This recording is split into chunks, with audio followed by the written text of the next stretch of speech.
بسم اللہ الرحمن الرحیم۔ شروع اللہ کے نام سے جو بڑا مہربان نہایت رحم والا ہے۔ یا ایہا الناس اتقوا ربکم الذی خلقکم من نفس واحدۃ وخلق منها زوجها وبث منهما رجالا كثيرا ونساء واتقوا الله الذي تساءلون به والأرحام ان اللہ کان علیکم رقیبا۔ لوگوں اپنے پروردگار سے ڈرو جس نے تم کو ایک شخص سے پیدا کیا، یعنی اول اس سے اس کا جوڑا بنایا، پھر ان دونوں سے کثرت سے مرد و عورت پیدا کر کے روئے زمین پر پھیلا دیے، اور خدا سے جس کے نام کو تم اپنی حاجت براری کا ذریعہ بناتے ہو ڈرو، اور قطع مودت ارحام سے بچو، کچھ شک نہیں کہ خدا تمہیں دیکھ رہا ہے۔ وَآتُوا الْيَتَامَى أَمْوَالَهُمْ وَلَا تَتَبَدَّلُوا الْخَبِيثَ بِالطَّيِّبِ وَلَا تَأْكُلُوا أَمْوَالَهُمْ إِلَىٰ أَمْوَالِكُمْ إِنَّهُ كَانَ حُوبًا كَبِيرًا۔ اور یتیموں کا مال جو تمہاری تحویل میں ہو ان کے حوالے کر دو، اور ان کے پاکیزہ اور عمدہ مال کو اپنے ناقص اور برے مال سے نہ بدلو، اور نہ ان کا مال اپنے مال میں ملا کر کھاؤ کہ یہ بڑا سخت گناہ ہے۔ وَإِنْ خِفْتُمْ أَلَّا تُقْسِطُوا فِي الْيَتَامَى فَانكِحُوا مَا طَابَ لَكُم مِّنَ النِّسَاءِ مَثْنَىٰ وَثُلَاثَ وَرُبَاعَ، فَإِنْ خِفْتُمْ أَلَّا تَعْدِلُوا فَوَاحِدَةً أَوْ مَا مَلَكَتْ أَيْمَانُكُمْ ذَلِكَ أَدْنَىٰ أَلَّا تَعُولُوا۔ اور اگر تم کو اس بات کا خوف ہو کہ یتیم لڑکیوں کے بارے میں انصاف نہ کر سکو گے تو ان کے سوا جو عورتیں تم کو پسند ہوں،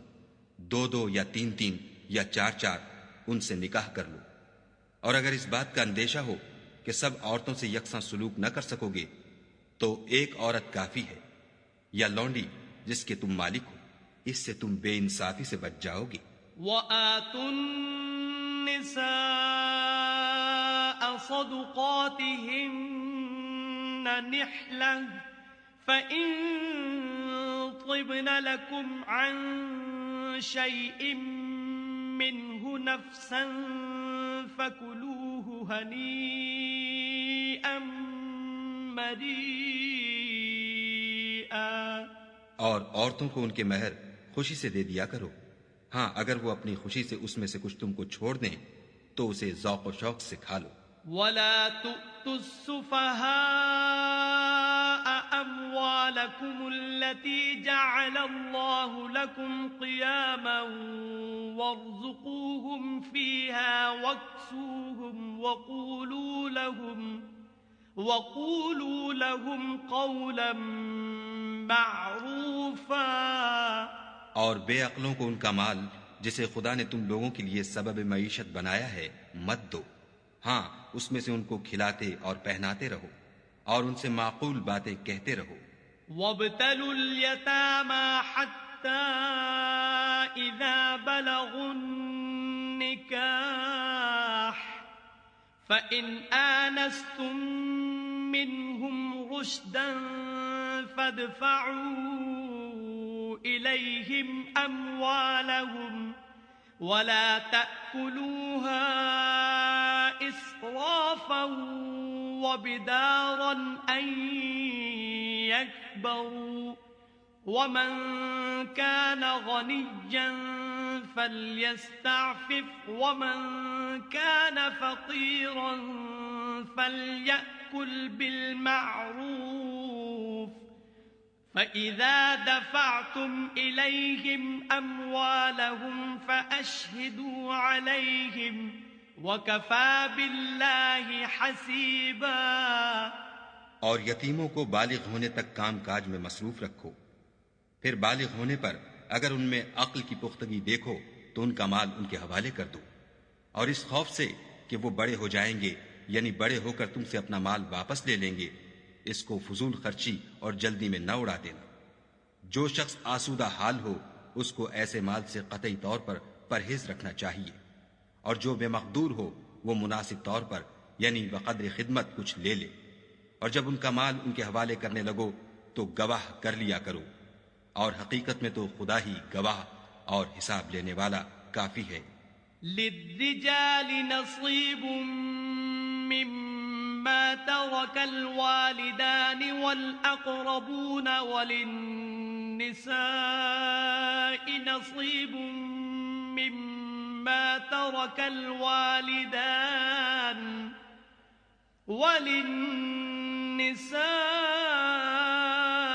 نصيب مما ترك الوالدان والأقربون مما قل منه أو كثر نصيبا مفروضا۔ جو مال ماں باپ اور رشتہ دار چھوڑ مریں، تھوڑا ہو یا بہت، اس میں مردوں کا بھی حصہ ہے اور عورتوں کا بھی، یہ حصے خدا کے مقرر کیے ہوئے ہیں۔ وَإِذَا حَضَرَ الْقِسْمَةَ أُولُو الْقُرْبَى وَالْيَتَامَى وَالْمَسَاكِينُ فَارْزُقُوهُم مِّنْهُ وَقُولُوا لَهُمْ قَوْلًا مَّعْرُوفًا۔ اور جب میراث کی تقسیم کے وقت غیر وارث رشتہ دار اور یتیم اور محتاج آ جائیں تو ان کو بھی اس میں سے کچھ دے دیا کرو،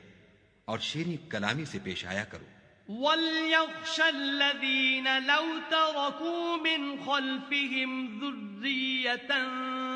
ضِعَافًا خَافُوا عَلَيْهِمْ فَلْيَتَّقُوا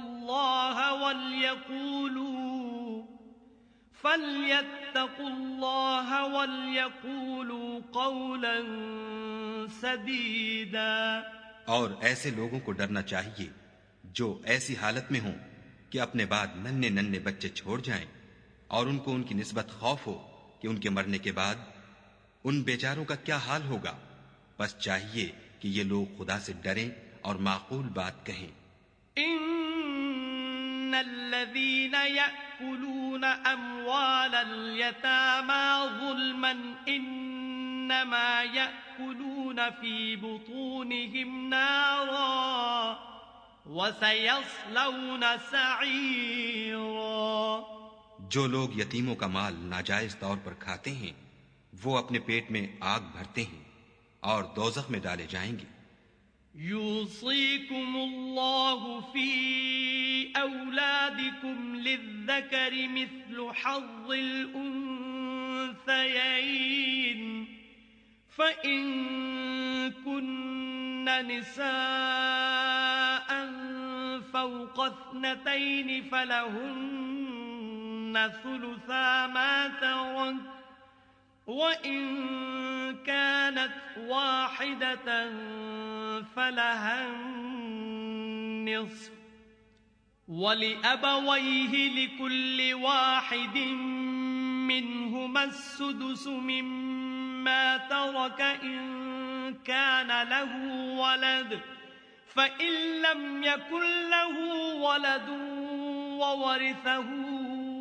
أبواه فلأمه الثلث فإن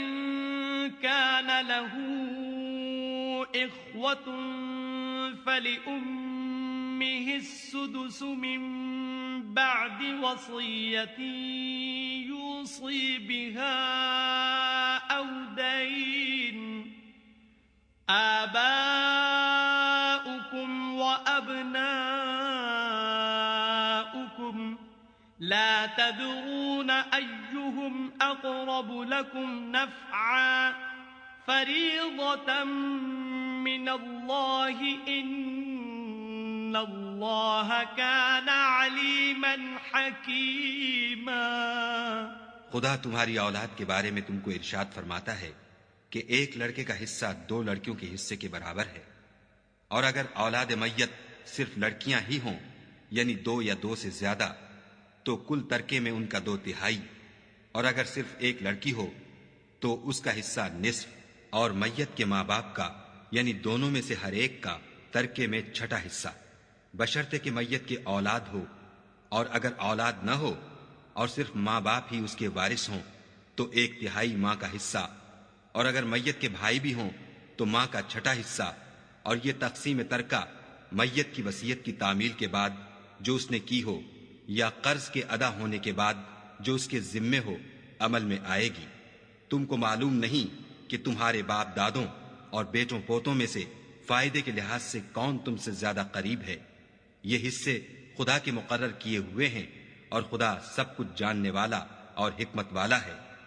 وَلَكُمْ نِصْفُ مَا تَرَكَ أَزْوَاجُكُمْ إِن لَّمْ يَكُن لَّهُنَّ وَلَدٌ، فَإِن كَانَ لَهُنَّ وَلَدٌ فَلَكُمُ الرُّبُعُ مِمَّا تَرَكْنَ مِن بَعْدِ وَصِيَّةٍ يُوصِينَ بِهَا أَوْ دَيْنٍ، وَلَهُنَّ الرُّبُعُ مِمَّا تَرَكْتُمْ إِن لَّمْ يَكُن لَّكُمْ وَلَدٌ، فَإِن كَانَ لَكُمْ وَلَدٌ فَلَهُنَّ الثُّمُنُ مِمَّا تَرَكْتُم مِّن